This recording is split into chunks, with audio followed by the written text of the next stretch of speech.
इथं 2-4 गावा मिळून एक बामण आहे, त्याला 17 जण बामणं सापडली कुठं? बरं बामणं डोंगराला गेली ती का? त्याला गावातलंच खपानं कुडून वाची त्यात काय हेच कळा ना मला.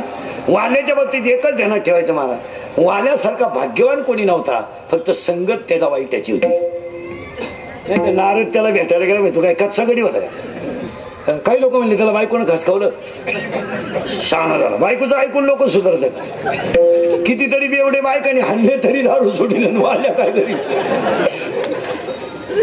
तुम्ही मी साधी गोष्ट आहे का, आता मी उभा तुम्ही बसले, आपल्याला खरंच आठवा 2 मिनिटं आपल्या बायको इतकं वाईट कोणी बोलेले का आपल्याला?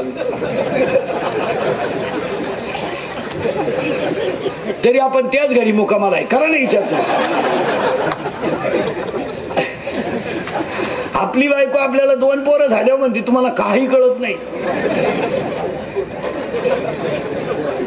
आहे कुशल म्हणतो ते खरं आहे बा. अरे असं कुठं चालतं का मला? वाल्याच्या बाबतीत एकच ध्यानात ठेवायचं, फक्त सगळ्यात मोठा साधू कोण? वाल्या. का त्याला नारद भेटायला गेला. रावणाला होती 4,30,000 माणसं त्याच्या घरात, आणि रावणाला इंद्रजित नावाचा मुलगा होता, त्याचं पहिलं नाव मेघनाथ होतं. आणि इंद्रजित जर मेला तरच रावण मरेल हे त्याच्या चुलत्याला माहित होतं. चुलता म्हणजे बापाचा भाऊन आज्याचा पोऱ्या, फोडून सांगितलं म्हणजे बरं. आणि आता चुलते जवळजवळ वारलेच, चुलत्यांची झाली पिकअप पलटी, भाऊबंद तर मेले. आता आपल्याला फक्त सासरवाडीचा आधार आहे, नाही तर पाहुणे संपले सगळे. महाराज गेले ते उत्तर निडायगा. त्या इंद्रजित जर मेला तरच रावण मरेल हे बिभीषणाला माहित होतं. बिभीषण गडी कच्चा नव्हता, रामाला जाऊन मिळाला. फुटल्याशिवाय प्रगती नाही. आता 2-3 महिने फुटत त्यांच्या डोक्यात तोच खटका आहे. घुसावा कोणच्या? गंमत तर 2 महिने आली. बरं आपण ज्याच्या जावा तो पडावा ते आहे म्हणजे हे गेलं. पुढारी सध्या भलत्या टेन्शन मध्ये या 2-3 महिने, त्याच्यात हे 2-3 निकाल लागल्यापासून त्यांचा मेंदूच बंद झाला. ते आहे कोणच्या जावा आपण जा. बरं राहिलाय 1.5 महिना, फुटावा कुणीकडं? बरं फुटावा तो पडावा म्हणजे ही बाबा गेला काय नाही. मला बिभीषण फुटला पण हुशार. बिभीषण धूर्त गडी होता, हुशार नाही, त्याला खरा शब्द धूर्त आहे. तो इतका हुशार होता तो रामाकडेच गेला डायरेक्ट, आणि रामाला त्याने सांगितलं तुला सीताच मिळणार नाही. रामही डोक्यातलं करायला लागला, या भाऊ सांगतोय म्हणजे काय, कारण येणारा भाऊ कोणचा आहे?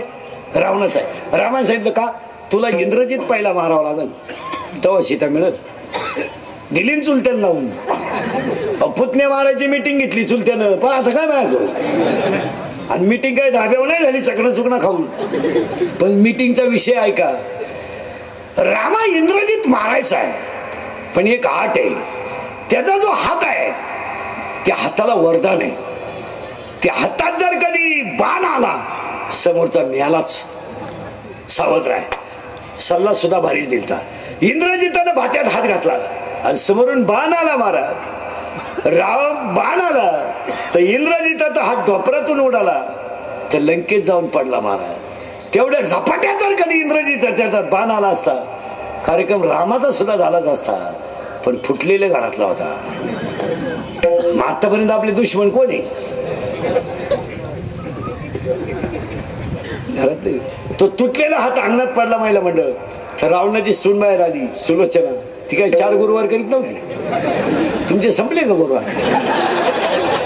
काय बावळ्याचा बाजार झालाय. 4 दिवस झाले सासऱ्याला आंघोळ नाही, त्याच्या पगलात उशिड्या झाल्या. तू इकडं उद्यपणा घालती का? 4 गुरुवार पैकी एखादा गुरुवार नवरीच्या बाया पडली होती तू? पार्वतीने गुरुवार केला, शंकर पिऊन आला, काय उपयोग झाला त्याचा? ते तुटलेला हात अंगणात पडला मारा. रावणाची सून बाहेर आली. पतिव्रता होती ती. पतिव्रता कळतं ना मला म्हणलं तुम्हाला? पतिव्रता म्हणजे पूर्वी असं होतं, बायकोनं पाणी तापवायचं, नवऱ्यानं आंघोळ करायची, असा नियम होता.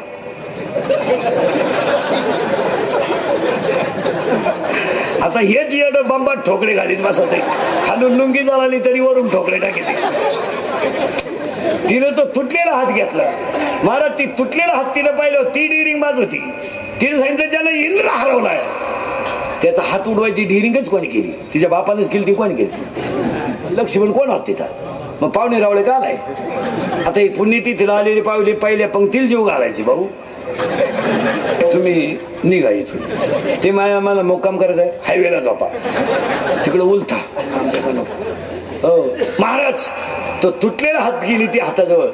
महाराज तो हात हल्ला, तुटलेला हात होता पण त्याचा हात हल्ला. तो हल्ला हात, तुटलेला हात हल्ला.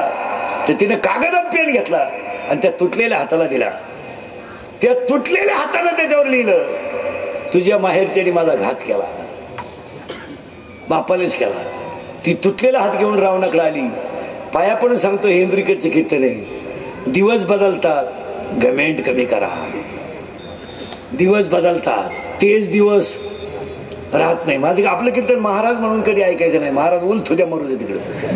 महाराज कीर्तन महाराज कीर्तन संपल्यावर का मरण?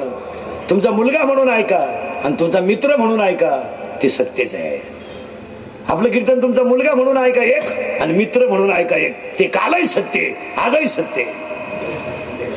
सावध व्हा, दिवस फिरतात. रडला रावण, आले का दिवस? रडला रावण. आणि रावण का रडला? का रडला रावण? सून गेली, सून विधवा झाली. विधवा सुनेला मी तोंड कसं दाखवावं हे शहाण्या माणसाचं लक्षण आहे. मुलगा गेलाय माझा. रावणानं खाली मान घातली, ती सून तुटलेला हात घेऊन गेली रावणा पुढे मारा. आणि तिने सांगितलं ज्याने हात उडवला त्याचा बदला घ्यायला चालले मी. रावण विद्वान माणूस मुळात. रावण जा म्हणला, जा. दरबारातली लोक रावणाला म्हणले तुला अक्कल आहे का काही? तुही सून तरुण आहे, ती विधवा झाली. उद्या राम म्हणला रावण म्हणला माई बायको आणून दे, तू सून घेऊन जायचं, तू काय करशील? रावण म्हणतो ज्या राज्यात रामासारखा राजा आहे त्या राज्यात स्त्रीवर अन्याय होणार नाही याची मला गॅरंटी आहे. काय विद्वान माणूस होता रावण. अरे शत्रूला सुद्धा चांगलं म्हणायची दानत असावी. त्यानं आपली बायको पळवली, हे शत्रुत्व जरी झालं तर शत्रूला सुद्धा चांगलं म्हणावं.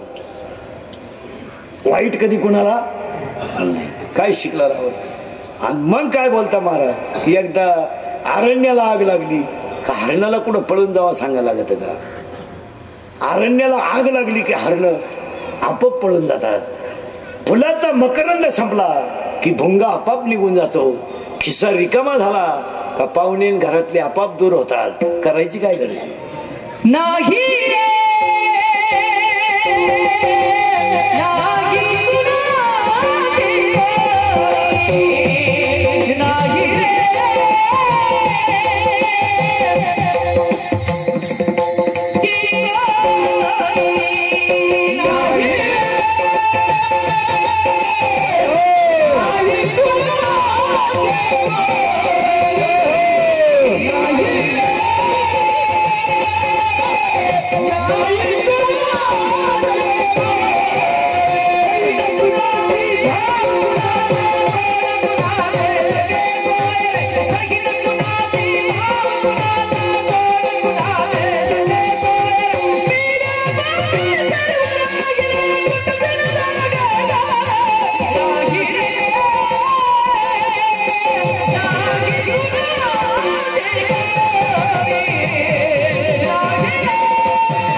हरणाला पळून जायचं सांगावं लागत नाही. फुलाचा मकरंद गेला की भुंग्याला सांगावं लागत नाही तू जाय. आणि एकदा खिस्सा रिकामा झाला आणि अंगातली ताकद रिकामी झाली का पाहुणे भाऊबंद आपाप दूर जातात. सांगायची गरज नाही. बायको फिरली रावणाची, तुम्ही काय घेऊन बसली बायको? आणि रावणाची बायको काय म्हणते रावणाला ऐका का हो? तुम्ही जर एवढे विद्वान होते तर तुम्ही सीता पळून आणले, तुमची इच्छा का पूर्ण केली नाही? काय भाषा आहे मला. रडला रावण, दिवस फिरतात. रडला रावण. रावण म्हणतो मंदोदरी तोंडाला लागाम घाल, मुलगा गेला माझा, राज्य गेलं माझं. मी सीता वायू मार्गाने आणली, हनुमान येईल लंका पिटविली, या भीतीला मी घाबरत नाही. मी 33 कोटी देव कोंडून टाकले तर माझ्या घराला 9 ग्रहाच्या पायऱ्या आहेत. तू काय येऊन बसली? मंदोदरी म्हणते शास्त्राच्या गप्पा सांगायच्या नाही, फक्त तुमची इच्छा का पूर्ण केली नाही. डाटा रडला रावण. आणि रावण मंदोदरीला म्हणतो मंदोदरी ऐक, मी माझी सीता काल आहे, माझी सीता माझ्या ताब्यात आहे. मी कालही माझी इच्छा पूर्ण केली असती, आजही केली असते ना आत्ताही केली असती, पण का केली नाही? ऐक म्हणतो तरी ऐक. मी सीता पळवायला घोसळ्याचं रूप घेऊन गेलो, सीतेच्या झोपडी पुढे उभा राहिलो.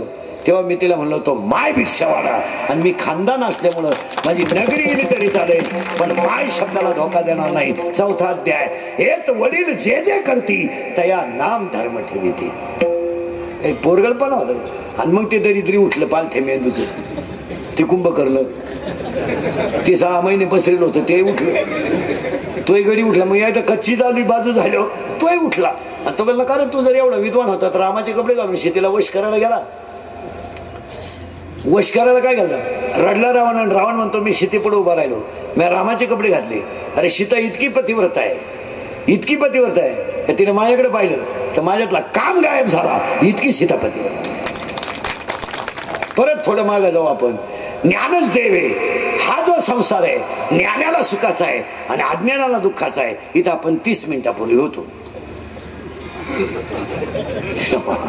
तुम्हाला नाही सुधारायचं काय? ज्याला ज्ञान आहे त्याच्याकडे सुख आहे, ज्याच्याकडे अज्ञान आहे त्याच्याकडे दुःख आहे. इथं आलतो आपण आता हा जो संसार आहे याला तिसरं एक आवरण आहे. पहिले अज्ञान आणि ज्ञान, आणि तिसरं आहे दोन्हींना गुरफटणारी माया. आणि मायेमुळे तो संसार आपल्याला सत्य वाटतो, नाही तर तो असत्यच आहे. त्याच्या अगोदर वाक्य गेलं आपलं 30 मिनिटापूर्वी, संसार हा अपूर्णांक आहे आणि परमार्थ हा पूर्णांक आहे. तो कधी पुरा होणार नाही. संसार किती कमवा काही नाही, आणि ज्यांच्यासाठी कमवतात त्यांनाही त्याचं काही घेणं नाही. पूर्वी शेतकरी आत्महत्या करायचा, आता 2-4 महिन्यापासून त्याने बंद केलंय. त्याचं कोणी म्हणावं घेणं, त्यानं सोडून दिलं. काय करता मग? हे 2-3 महिने झाले मोर्चे बंद झाले. आता मोर्चे नाही का नाही 2-3 लोक डांबरी व्हायची बंद झाली. काही दखलच होईना तर कवर डांबरी बसा, डांबर पगळलं पण काही होईना, बंद झाला. मोर्चे बंद झाले. आता फाशी बिशी कोणी घेत नाही. आता फक्त एकच वर्ग फाशी घेतोय, इंजिनिअरिंग, डिप्लोमा, मेडिकल, ITI. ही कॉलेजला जाणारी जी अवलाद आहे यांना सध्या किडा उठलाय. सध्या तुम्ही प्रत्येक हॉस्पिटलला पहा एक शिंगरू आहेच, टमाट्याचं औषध. आणि हे बंगली औषध का घेतात महाराज? एक शब्द सांगतो ऐका, जन्म देवाच्या हातात आहे, मृत्यू देवाच्या हातात आहे, पण मधला काळ आपल्या हातात आहे. परत नीट ऐका, जन्म देवाच्या हातात आहे, मरण देवाच्या हातात आहे, पण मधला काळ आपल्या हातात आहे. आणि त्याच्यात 3 टप्पे आहेत, बालपण, तरुणपण, म्हातारपण. बालपण हे आईबापांनी केलेल्या संस्कारावर अवलंबून आहे, तरुणपण हे स्वतःच्या कर्तृत्वावर अवलंबून आहे, आणि म्हातारपण हे केलेल्या कर्माच्या पुण्याईवर अवलंबून आहे. तिन्ही वाक्य फायनल करा. आईबापांनी जर चांगलं शिकवलं तर बालपण बरबादच होणार नाही. काय म्हणते तुमचं? 1ली ते 10वी पर्यंतच्या पोराच्या आणि पोरीच्या हातात मोबाईलच घेता कामा नये. ही दखल जर घेतली तर पुढची पिढी आकळलीच.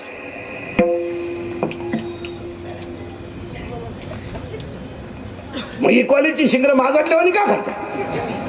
70,000ची पल्सर आहे त्याला, 1 लाखाची बाईक, 10,000चा त्याच्याकडं मोबाईल, 2-2.5 हजाराचा त्याच्या बाहेर बूट. रुपड्या कमी ना उगलात, रुपड्या. तो 1 साइड भांगाल नाही कुणीकडून. बोकडे शेजारी झोपत होतो, बोकड्या तुला डुसण्या मारितो, तुला का 1 साइड लागत. आणि त्या पोराचा रिंग मास्टर आहे त्याची आई, ते तर लय जागृत देवस्थान, तिथं लय खोडीची. बापानं 100 रुपये दिले ते पेट्रोलला, पण तेवढ्यात जात होती ना गाडी. अजून 100 घे, त्याचं ऐकू नको. त्याच महिना नाही का तो पहिल्यापासून तसाच आहे. आणि मग त्या अवलादीला धाबा सुचला, बार सुचला, गाणी ऐकायचं सुचलं. त्या पोराच्या बरबादीला घरातली माणसं जबाबदारी का बाहेरची? जर त्याला 70ची पल्सर दिली नसती ते 2-4 दिवस रुसलं असतं. आपाप कोणी खात नाही कुठं बाहेर. पण आईला कौतुक लय, एकुलतं एक हे कुठं लय आपल्याला. आणि नाहीतरी कोणत्यासाठी कमवायचं? मग देऊन टाक त्याला सगळं. तू हे तुळशीवाली दिल्ली याच्याकडे येईल ना, या आमच्या बोखांड. आम्ही आहेच हा माल सांभाळा. आणि वरून पोर 10 रुपयाला तर ती कुठं कायम पेते, मारून ठेवत जाय फ्रीज मध्ये. मग का पोराला एवढं मारित आहे का? त्याच्यामुळे पिढी बिघडली. काय मत आहे तुमचं? 70,000ची पल्सर, 10,000चा मोबाईल, आवलात टाकली, माझाटून गेलं ते. कुत्र्याला लाद आणते गाडीवर चाललं तर. आणि मग ते पोर भंगार प्यायला लागलं पोरीच्या नादी. पोरही भंगार. तिच्या पायी 3 पोरांनी फाशी गेले. हा 4था सांडवे लागला तिला घ्यायला. बरं तिला काय अक्कल आहे? मोबाईलचं बिल भरायला लागत नाही, गाडीला पेट्रोल टाकायला लागत नाही, आणि हॉटेलचं बिल द्यावं लागत नाही. तिला काय ती भंगरीचे पडलं तिच्या प्रेमात. पण त्या पोरेच्या बापानं इंदुरीकडचं कीर्तन ऐकलं होतं. आणि आपलं कीर्तन खरं सांगायला लबाड नाही बोलायचं, एक जरी ऐकलं ना 5-10% झटका बसतोच. वर्षातून 4 वेळा ऐकायला पाहिजे, काही झालं तर 3-3 महिन्याच्या गॅपनं माणूस जागेवर राहील. 3 महिन्यातून 1 डोस आपला व्हायलाच पाहिजे. महाराज नका मानू माना, पण फरक आहे नाही, फरक पडतोच. सुनेचा बोलण्याचाही पडतो आणि सासूचा हातपाय आपटायचाही बोलतो. त्या गाड्याने कीर्तन ऐकलं होतं, त्याला काही टेन्शन नव्हतं, तो रिलॅक्सच होता, त्याच्या डोक्यात ठकठकच होती. ते कांतेपुरीच्या बापाने ऐकलं नेमकं कीर्तन, दोघं एकाच दिवशी कीर्तनाला गे. तो पोऱ्याची त्या पुरीचा बाप घरी गेला आणि तिला म्हणला, जर त्या पोऱ्या संग परत दिसली ना टंगड्यातून काढीन. पोरगार झाली, पण ती कार्ट कामातून गेलं, पोर भेटायचीच बंद झाली. तिने सांगितलं जमणार नाही. बरबाद झाला पोऱ्या, जिंदगी माही बरबाद झाली. मजा नाही आपल्या जगण्यात. कोणासाठी जगायचं? बिघडला गडी. आणि गेला त्याच्या आईपाशी, तिला म्हणलं ऐक, माझं तिच्यावर प्रेम आहे, 9वी पासून एका गाडीवर येणतोय आम्ही. ती माझी नाही ना तर कोणचीच नाही, ती दुसरीची नाही होऊ शकत. आणि ती जर माझी झाली नाही ना मी तुलाही दिसणार नाही. त्या बाईनं तोंड जोडायला सुरुवात केली, उडून हा तमाशा घुसला घरात. आणि ती गेली याला सांगायला, हा कीर्तनावरूनच जायला होता. आणि ती म्हणली बा हातातून पोर चाललंय, येडेवाणी करू नका, पोर त्या पोरीशिवाय जगू शकत नाही. विचार करा, त्यानं बाई माग केली, पहिल्या बायकोच्या 2-4 ठेवली, तिची झापडच उडाली. ती म्हणली 40 वर्षात कधी फटकावलं नाही ना, आज असं फटकावलं का मला उठता येईन. हे जटेच झाले. म्हणली कीर्तनाचं इंजेक्शन बसलंच कसं. आणि त्या कार्ट्यानं बाईला आपली आईच फटकावली. म्हणलं आपला काय गुजारा नाही. ते कार्ट्या गप्पर ते मित्रांमध्ये गेले. मित्र म्हणते टेन्शन आहे का तुला, संध्याकाळी घालून टाकू. हल्ली 90. पण त्या पोऱ्यानं ओळखून घेतलं होतं, बाप आपल्या बजेटच्या बाहेर गेला. पुरीचा बाप तर पहिलाच जायला होता. पण त्या पोऱ्या म्हणला मी जरी बापाची जिरवणार, पण म्हणला आपण कच्चे नाही. तिच्यासाठी आहे ना आसमान खाली आणि त्यानं काय केलं, टमाट्याचं औषध होतं उरियल, ते प्याला नाही. पेतय काय ते सोळलं वाटाला. आईनं भांडेच फेकून दिले. मेलं पोर म्हणजे मेलं. हा बसतच होता घरात, हा काय उठला नाही. ती गेली म्हणली पाहिलं ना हातातून पोर गेलं, मरल ते. मेलं नाही ना, बोंबलू नको, मेलं नाही ते होईल परत.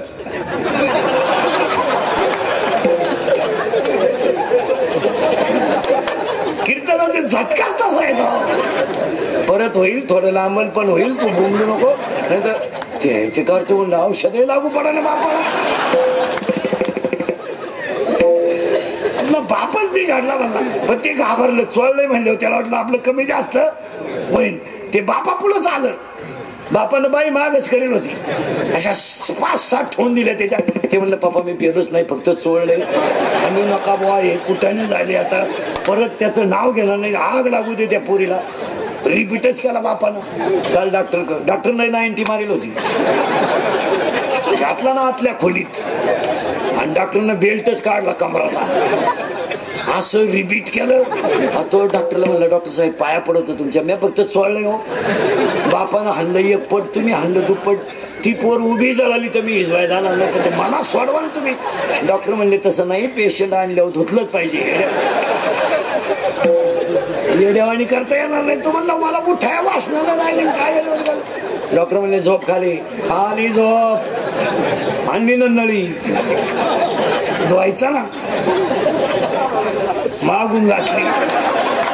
2-4 जणांनी धरलं त्याला. तो म्हणला डॉक्टर मी पे गपचीप बस, धुतल्याशिवाय रिपोर्ट कळत नाही. जेव्हा मागून नळी पुढं काढली 4 नर्स त्याला धरायला, तो कधी आकला ना. ओरिजिनल नळी म्हणलं कुठं ते चालतं का? 2-3 दिवस त्यानं वळवळत नाही केली. 2-3 दिवसानं पुरीचा मेसेज आला तरी त्यानं उचाकला नाही. तो म्हणला आग लागू दे, आता इकडून काढतील आणि इकडं काढतील, ती पोरगीच मारू दे. ज्ञानाला संसार सुखाचा आहे आणि अज्ञानाला संसार दुःखाचा आहे. इथं आपण आलो. आणि आज लोकांना काय नाही. आता त्याच्यात पुन्हा उलट आहे. ज्ञानात काय अध्याय नंबर 15 ओवी नंबर 35, विरक्ती वाचूनी ज्ञानाशी तगणेच नाही. ज्ञान हे वैराग्याशिवाय टिकू शकत नाही आणि वैराग्य हे भक्तीशिवाय शिकू शकत नाही. मग आता आपल्याला शिकायचा संसार. संसार थोडा किचकट आहे पण फिट करून देतो. हे पोरा सुरींचे लई लाड नाही करायचं. मला आपण जे बरबाद झालो ना ते याच्यामुळे झालं. आणि एक वाक्य सांगा, तुम्हाला मला जी इस्टेट दिली ना हा देवाचा प्रसाद आहे आणि आपलं कर्म आहे, तिसऱ्याचा वाटा नाही. काय मत आहे तुमचं? आपण कौलाच्या घरातून स्लॅब मध्ये गेलो, हा देवाचा प्रसाद आहे आणि आपलं कर्म आहे. आपण वाईट वागला असतो तर कौलातच मेलो असतो. आपण चांगलं वागतोय, कष्ट करतोय म्हणून आपण स्लॅब मध्ये. आपल्यावर कोणाचे उपकार नाही, आपल्यावर तिघांचे उपकार आहे.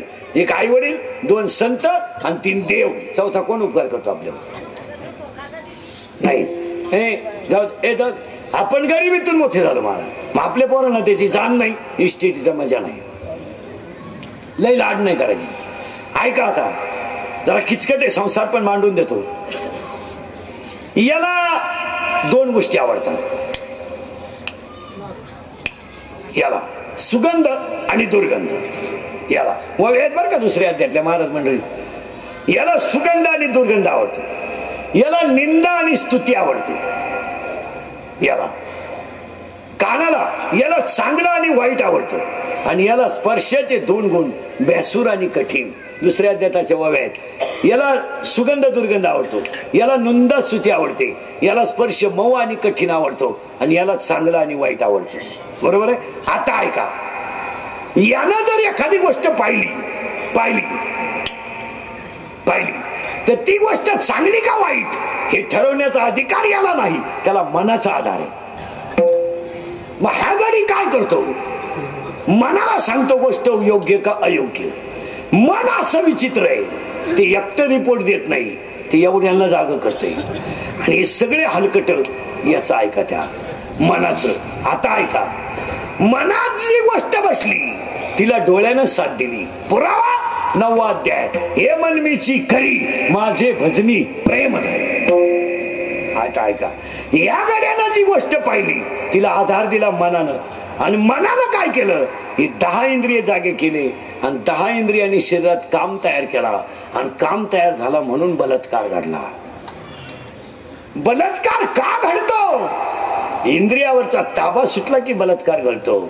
आणि बलात्कार जर यशस्वी झाला तर लोभ घडतो, नाही झाला तर क्रोध घडतो. राग काय येतो? आणि आज 99% माणसं रागानं संपवली. आजच्या कीर्तनातलं वाक्य सांगतो, किती राग येऊ द्या, थोडं हसत जा, पण रागाच्या भरात वाईट कृत्य करू नका. त्याला आकडा. थोडं खून करायला काय 2-4 दिवस लागत नाही, मर्डर करायला काय 2-4 दिवस लागत नाही, बलात्कार करायला काय दुपार लागत नाही, पण त्याची फळं वाईट आहेत. याच्या बाबतीत सावध राहा. हा, एखाद्याला तुम्ही 10 लाख रुपये घेऊन बोकसलं, बॉक्सायला काय लागत? 5 मिनिटाचं काम आहे गडी बॉक्सायचं मध्ये. पण ते 10 लाख खर्चायला तू बाहेर राहायला पाहिजे ना. रागाला आकडा. आणि वव्या सांगतो तुमच्यासाठी, वव्या इतक्या सुंदर आहेत. 3ऱ्या अध्यायात जळेबिन बुडविती, म्हणजे पाणी नसताना बुडवतो, राग नसताना जाळतो, दोरी नसताना बांधतो. जळेबिन बुडविती, आगीबिन जाळीती, दोरेबिन बांधिती, शिखलेबिन रोविती, पाशकेबिन गोविती, हे ज्ञाननिधीचे भुजंग. त्याला आकडा, राग आकडा. महिला मंडळ राग आकडा. नवरा बायकोचं भांडण झालं ना पुरुष मंडळीला, आणि ज्या घरात नवरा बायकोचं भांडण होत नाही ना ते घरही नाही. भांडण व्हायलाच पाहिजे. मला 2-4 दिवसातून व्हायला पाहिजे, भांडण व्हायला पाहिजे. मग मजा राहते त्या भांडणात. बायको आपल्याशी बोलत नाही, मजा आहे ना. मग ती पोराला मध्ये घालून विचारते, पप्या त्याला विचार चहा घ्यायचा का? मग आपण त्या पप्याला म्हणायचं दे बेगोन, मजा आहे त्याच्यात. पप्या म्हणला करूच काय? त्याला विचार जीवनात संसार येतो आणि तो आनंदाचाच आहे. आणि मग उत्तर नीट आहे का? राग आला ना मला म्हणलं, तुम्हाला सांगतो नवरा बायकोचं भांडण झालं ना, एक 5 मिनिटं तुम्ही गप्प बसायचं, फक्त तिच्या गप्प पाहत राहायचं, काहीच करायचं नाही, फक्त पाहत राहा तिचा पावर कमी होऊ द्या. बायको रागावली भुकती का चावती?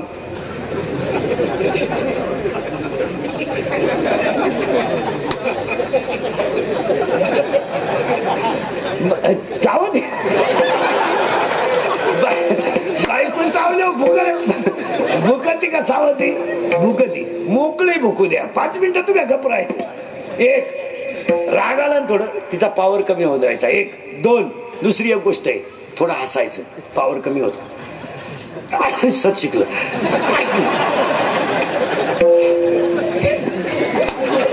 थोडा पावर कमी होतो. आणि तिसरी गोष्ट, तिथून निघून जायचं. 2 मिनिटं, 5-10 मिनिटं बाजूला, सगळं वातावरण शांत होईल. आणि होतं मग जुने माणसं हुशार होते मला, ते घर वाहिलं का म्हणून काढत नव्हते का, ते पहिरी व्हायचे.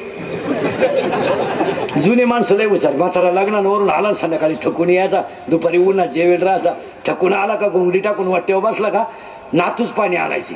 पण नाताची सून, त्याची सून, त्याला सांगायचं ना सासऱ्याला काहीतरी, म्हणून तीच पाणी घेऊन यायची. पाणी पिता पिता ती म्हणायची, घरात काय राहिलं खरं नाही. तो म्हणायचा, पप्या चहा ठेव रे. चहा आला का लहान सून घेऊन यायची चहा. मला आता एकत्र कळ निघत नाही. पप्या ताट वाढ. जेवलं हातरुंडा, ऐकायचंच नाही. घर टिकलं ना. जुनी माणसं हलक्याची नव्हती, आणि आता हलक्या कानाची माणसं. घासाचं वज कापून उचलून डोक्यावर ठेवतानाच बायको म्हणते ध्यानात राहील ना.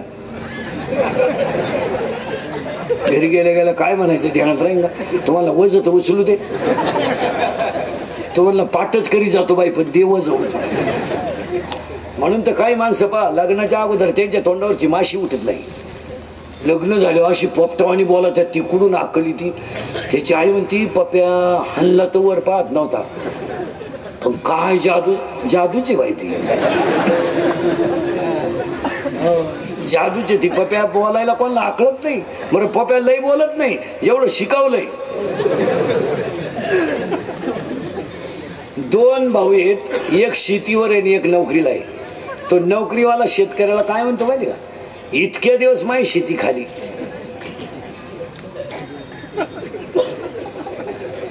अरे त्यानं हे म्हणायला पाहिजे, इतके दिवस सांभाळली.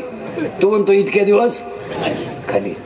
तो ते नाही म्हणत, ते म्हणू शकत नाही, त्याला ढोस आहे. त्याला शिकून कोणी आणायला राहते, बायकोनं.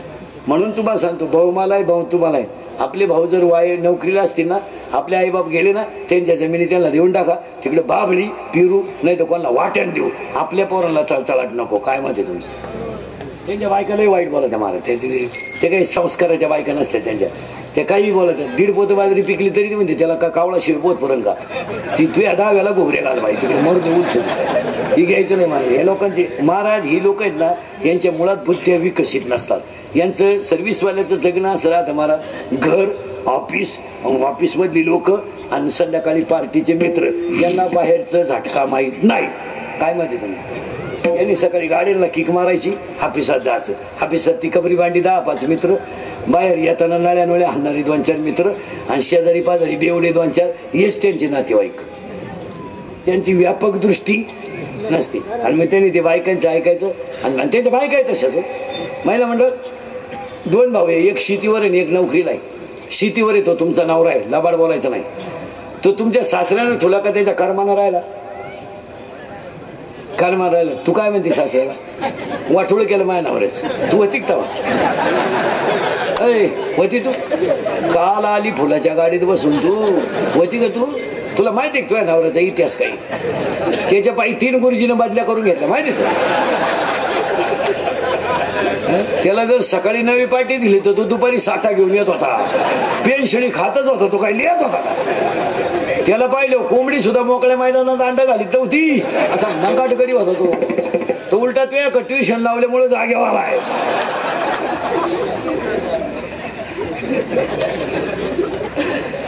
महाराज ज्ञानच नाही हो. उलट शेतकऱ्यानं म्हणलं, सर्व्हिसवाल्यानं म्हणलं पाहिजे, अरे एवढ्या दुष्काळात तो तुझा परपंच चालून माझी जमीन नांगरली, हेच चांगलं.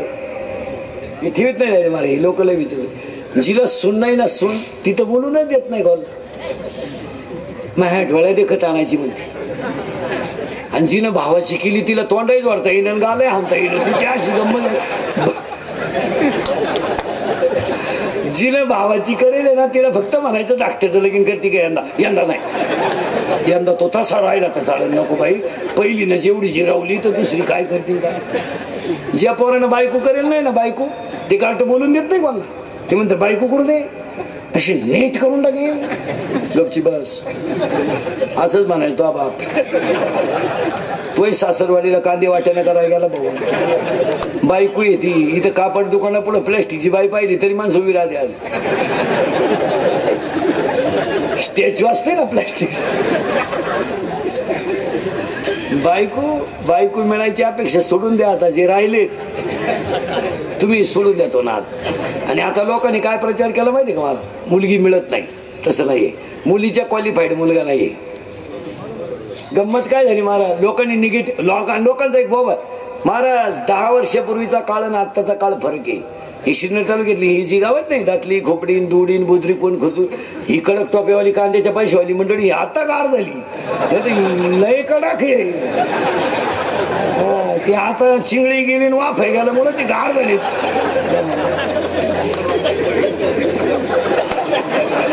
नाही तर ही कडक टोप्यावाली मंडळी लय टाईट यांना पुरीचा बाप म्हणायचं आपली पोरगी करा हे काय म्हणायचे माहिती तवा तुम्ही कुठं आम्ही कुठं हे कसं शक्य आहे तुमची जमीन आपला उकडा सारखाच आहे 13 ट्रॅक्टर पडेल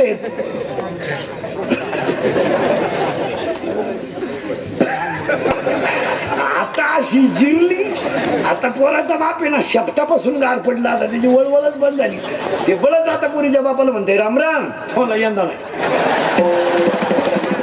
तो तिकडे देवाला सोडवो आम्हाला नको मग पोराचा बाप म्हणतो टच करणं आपलं काम आहे तुम्हाला टच नको धक्का नको तू यंदा नकोच 4 महिने प्रचाराला सोड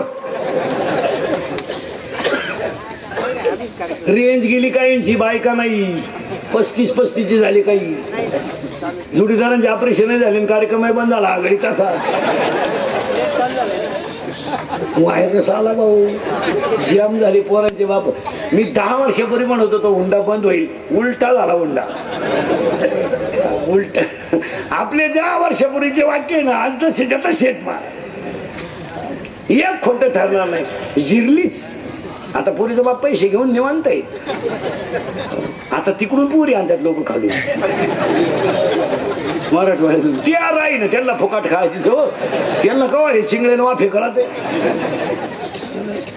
घोटाळा झाला आणि आता शिकलेल्या पोरींची संख्या वाढली आता मुलगी डीएड आहे बीएड आहे आता मुलगी मला आहे मुलगी तुम्हाला आहे आपण मुलगी शिकवली म्हणलं येड्याला कशी आहे पोरगी देईल आणि आता लोक काय म्हणते माहिती का द्यायला पाहिजे तो वळू त्या मापात नाही कोण देतं बोल आता विषय सोडून द्यायचे राहिले ते आता ह्या आठवड्यात जेवढे पाहुणे येतील कोण नाही आम्हाला मरून जाऊ द्या मुकी बैरी इडी भले तिला पहिले 2 पोर आहे चालतील आता आधारच नाही म्हणलं का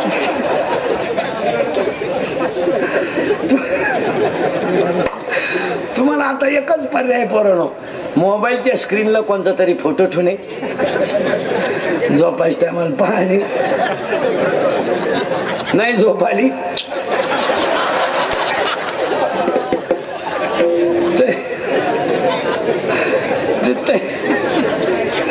तरी नाही झोप येत डबल माझं कीर्तन ऐकलं सुधरत नाही 2-4 दिवस माणसाला काही एकटाच हसतो घरी गेलो होतो इथं होतो आपण तुम्ही काय काळजी करायची नाही याला 2 गुण आहेत याला 2 गुण आहेत यानं गोष्ट पाहिली मनानं ठरवली आणि मनामुळं हा संसार तयार झाला हा संसार मनाचा आहे मनाचा संसार आहे आणि मनाचा संसार कसा आहे ऐका इथून वर 5 इंद्रिय कर्मेंद्रिय ज्ञानेंद्रिय 5-5 10 आहेत आणि हाच खरा संसार आहे जर तुम्ही देव आपला केला नाही तर हा संसार लया जाईल तुम्ही आलात ना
माते याचा अर्थ बाजार. आणि कोणत्याही बाजारात दोन माणसं आहे, एक काहीतरी घेणार आहे, एक काहीतरी देणार आहे. मग जग एक बाजार आहे. पुनरपी जननम पुनरपी उपजे ते नासे नासले पुनरपी दिसे हे घटिका यंत्र देसे परिव्रमेगा. आणि याला एक 8व्या अध्यायातली ओवी सांगून टाकतो. तेवी जितेने अवसरे जे आवडोने जीवी हुरे ते मरणाचे मेरे फार हो लागे आणि मरणी जया जे आठवे तो ते गती ते पावे म्हणून सदा स्मरावे माते त्वा. बस जन्म घेणे लागे वाचनेच्या संगे. मग भजन करता करता हा देह चांगला ठेवा. नवऱ्याच्या घरी जाताना नवरी रडते, लई रडती पोरगी, पोरीचा बापही रडतो आणि पुरीची आई रडती. पोरगी रडते मी आई बापापासून दूर चालली म्हणून, बाप रडतो माझी मुलगी चालली म्हणून, आई रडती माझी मुलगी चालली म्हणून. पण नवरदेव रडत नाही कधी. नाही तो भाड्याचा उलटा ताईट उभा राहतो. 35 रुपयाचा चष्मा घेतो लिंबा खालचा, हायवेला मिळतो ना तो 35ला. तो आता 100ला झालाय ना, तर 35ला. मग त्या पुरीचा भाऊ तिला म्हणतो का ग दिदी मम्मी रडली, पप्पा रडले आणि तूही रडली, दाजी का रडली नाही. ती पोरगी म्हणली पप्पा दाजी फक्त आजच्या दिवस हसणार आहेत, उद्यापासून एकटाच रडणार आहे तो, मीच हसणार आहे, मला रडू द्या. संसाराचं दुःख आहे. आता इथं परत एक घोटाळा आहे थोडा. नाही तरी संसारू हा जाईल हा जाईल, हे जाऊ दे, याचा विषय नाही आज. अख्खं कीर्तन तुम्ही अंतरंगात ऐकलं का बाहेर अंतरंगात? तो विषय सोडा. ते खाल्ल्यावर विहिरीला पाणी लागणार, त्यात काय एवढं विशेष नाही. काय म्हणतो त्याला, हा संसार लया जाईल. आणि हा संसार कशानं लया जातो? 1 माया, 2 मी, 3 तू, मी आणि तू. या 2 शब्दामुळे जीवन संपलं. मी तू, त्या बाबळीपासून या बाबळी पोच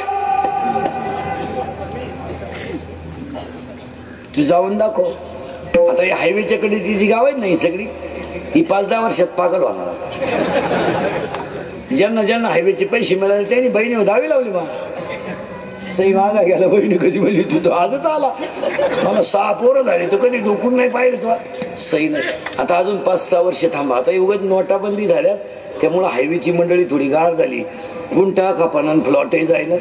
पण 5 वर्ष ना संगमनेर शिन्नर जेवढी गाव आहेत रोडच्या कडेची पागल होणार.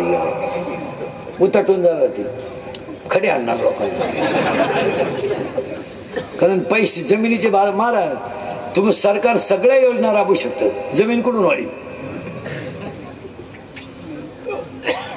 काही ना हायवेचे पैसे मिळाले, बुलेट घेतली, 90 मारून घरी आला, हार घेऊन आला पुजायला गाडी, कुत्र्याला लात आणली, बुलेट खाली गेला, त्याचा हारावर नेऊन घातला.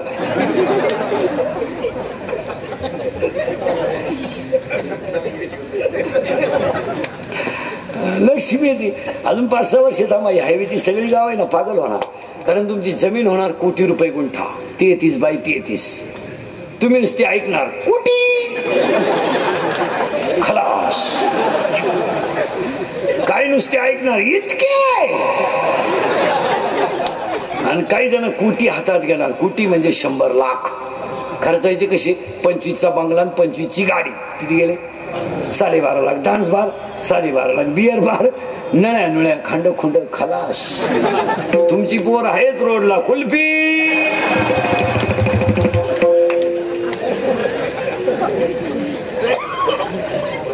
कंपनी बाहेरची येणार, मॅनेजर बाहेरचा येणार, वॉचमॅन आपला राहणार. राईट राईट, येऊन दे येऊन दे येऊन दे येऊन दे येऊन दे घाल मागो. अहो महाराज, आमच्याकडे काकळीला विमानतळ आलं तर दुधाची पिशवी आणाय लोक शिर्डीला जायची. 3 वर्षापूर्वी पैसे मिळाले, मी होतो ना त्याच्यात. पण आपले कसे बोगत जातील, मी येडे का? मी होतो त्याच्यात, माझी होती त्या विमानतळात जमीन. ते लोक दूध आणाय शिर्डी, 60चं पेट्रोल आणि 25ची पिशवी. गाडी गेली पिशी गेली. लक्ष्मी भाऊ नम्रतेशिवाय टिकत नाही, असं चालतं कधी. आणि आपली मंडळी लक्ष्मी सांभाळू शकत. आता आपली मंडळी फक्त एकच टिपरू घेऊन बसली, 1.5 महिना झालाय. दुष्काळ पडला बा, दुष्काळ पडला बा. अहो महाराज, आता हे बंडूभाऊन ते सगळे सांगते, गेल्या वर्षापेक्षा यंदा लग्न टोले जंग हो राहिले. काय आता दुष्काळ, उतटली लोक, काय आता दुष्काळ. उलटी लोक रात्री करतात. आता ती लाईटिंग लावून आणि सुनाला तिसरा महिना निघला ना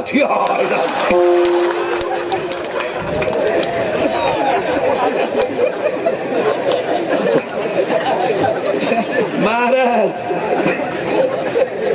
ओवी मी त्या बाबतीत बोगस पार पर्यंत नाही. शास्त्र सोडून जेवढी माणसं वागलीत ना तेवढ्याला दणका बसलाच आहे. तुमचं काय मत? अध्याय नंबर 16 कोणाला लागलं तर लिहून घ्या. अध्याय नंबर 16 ओवी नंबर 359 नंबरची ओवी 16व्या अध्याय. शास्त्र म्हणेल ते सांडावे आणि राज्यही तृण मानावे. कचाकच लोक एखादशी लग्न करतात. आता 22 दिवस पोर राहिली दुपारीनं काय मिळली असती. अरे करू नको होऊन जाईल. जावायची एवढं निघलं खटका येतो. मग एकानं मला कीर्तनात विचारलं उभं राहून एकादशीला लग्न केल्यावर जर असं होतंय तर ज्यांनी पुरी पडूनच आणल्या त्यांनी कुठं तिची पाहिल्या बंद झाली आपली अक्कल. तर त्याला ओवी अध्याय नंबर 17 ओवी नंबर 189 वारिया वाट न पाहे आणि मरण मुहूर्त न पाहे. वारं वाट पाहत नाही आणि मरण मुहूर्त पाहत नाही आणि ही अवलाद अशीच मेल्याशिवाय राहत नाही. ही कशी मरती? अध्याय नंबर 3 ओवी नंबर 200 नंबर सकट घ्या ती काय काळजी नाही. घरी गेल्या उचका. अध्याय नंबर 3 ओवी नंबर 200 पतंगा दीप्ती आलिंगन आणि तया अचूक मरण. किडा दिव्यावर गेला. येडे नव्हते ज्ञानोबारायने ओवी करायला. जैसी दीपकलिका धाकुटी बहुतेजा ते प्रगटी तैसी सद्बुद्धी थिकुटी म्हणू नये. येडे होते का तुकाराम महाराज? दुर्बुद्धी ते म्हणा कदा नवजोनार. संतांची भाषा ते का पारावरच्या गप्पा आहे का? 700 वर्षापूर्वी लिहिलेली ओवी आज तंतोतंत तशी आहे आणि 350 वर्षापूर्वी लिहिलेलं गाथ्यातलं प्रमाण जसंच्या जन हे सुखाचे दिल्या गेलेले तेव्हाचं वाक्य आहे. आजही खरंय उद्याही खरंय कधी खरंय. जाऊ चाले धंदा तो बैन